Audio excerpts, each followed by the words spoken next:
Okay, so the two kinds are, well, you think about when you turn around, there's two ways to turn around. Okay, if the sign changes before and after, okay, you can have, think about this, okay, the sign of dy on dx.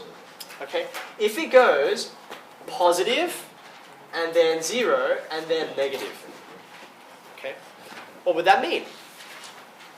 It will mean it's going up and then it's going horizontal and then it goes down.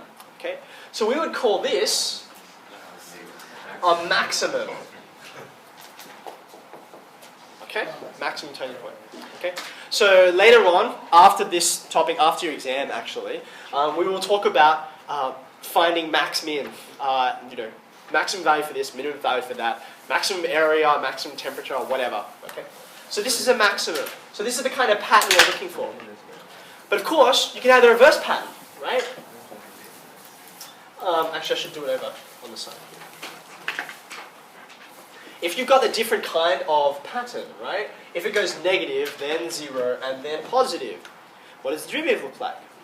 Decreasing, then horizontal, then increasing. So this is not a maximum. It's a minimum. Minimum. Min. Less.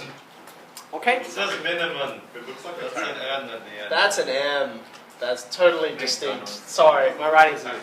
So, maximum turning point, minimum turning point. Okay? Now, I keep on drilling down, right? There's not just maximums or maxima and minima. There's also what we would distinguish between as local, okay, or relative, as opposed to global or absolute. Now, what does this mean?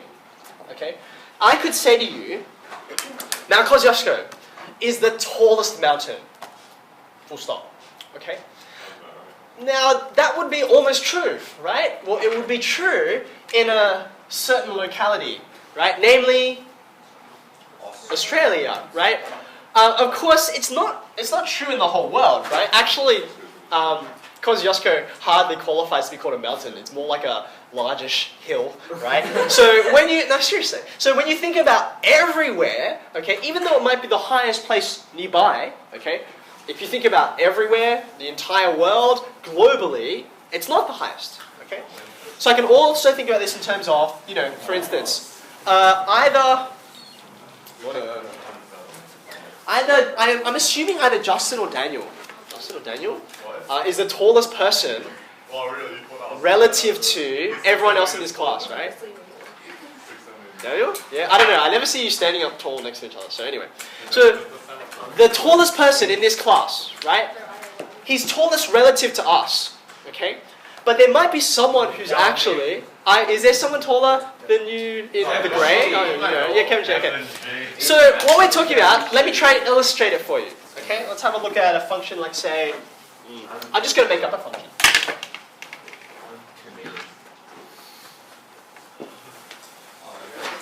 So this is a cubic function, yes? Now, have a look at it. There are two stationary points, and they also happen to both be turning points.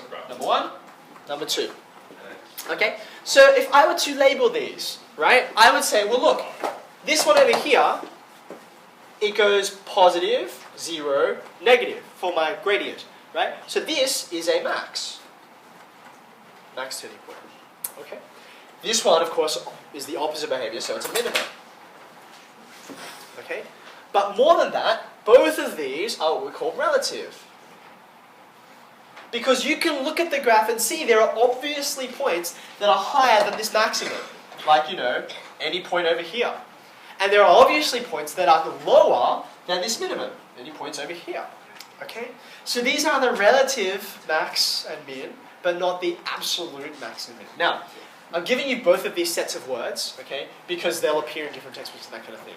Here we prefer these, relative and absolute, okay, because this is a bit too geographical for the maths department. So if you have I would prefer these. But when you see these, that's what they really mean, okay?